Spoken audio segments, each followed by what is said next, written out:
All told, these sanctions and restrictions have had a powerful effect on Russia's economy. The value of the ruble has plummeted. The Russian stock market closed as fear of capital flight rose. Interest rates more than doubled. Russia's credit rating has been cut to junk status. The value of President Putin's war fund has vanished. And by choking Russia's access to technology, we're delivering a blow to its economy and military that will be felt not just now, but for years to come. We're also imposing sweeping sanctions on Russia's defense sector.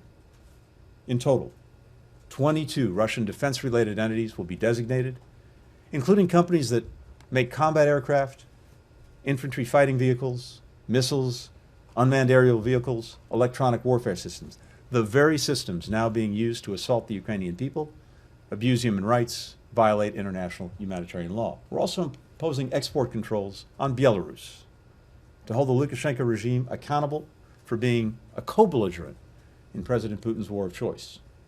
We will choke off Belarus's ability to import key technologies. And if Lukashenko's support for the war continues, the consequences for his regime will escalate. My message is that we know many of you want no part of this war. You, like Ukrainians, like Americans, like people everywhere, want the same basic things. Good jobs, clean air and water, the chance to raise your kids in safe neighborhoods, to send them to good schools, to give them better lives than you had.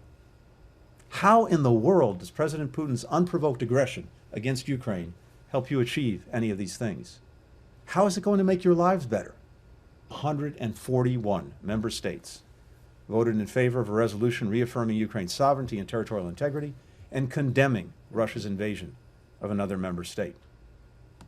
As this vote revealed, the overwhelming majority of the international community stands in strong support of the core principles of the United Nations and upholding the UN Charter, and stands against Russia's reckless attempts to change the borders of another sovereign country by force to replace its will for the will of the Ukrainian people.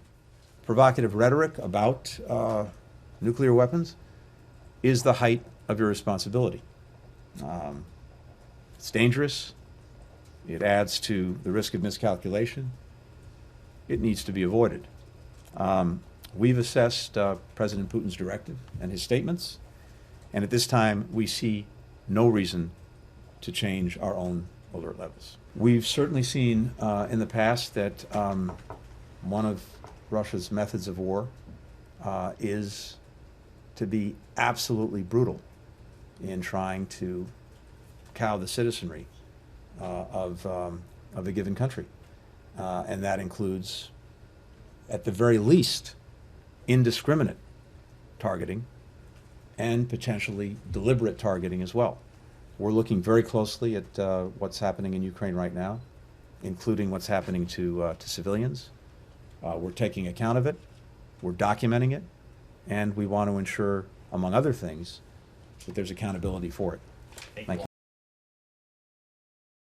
Thanks for watching Bloomberg Quicktake Now. Subscribe to our channel to see the biggest stories the moment they happen from around the world, and tune in to our 24/7 live stream for global news coverage, interviews, deep dives, shows, and documentaries on the stories you care about.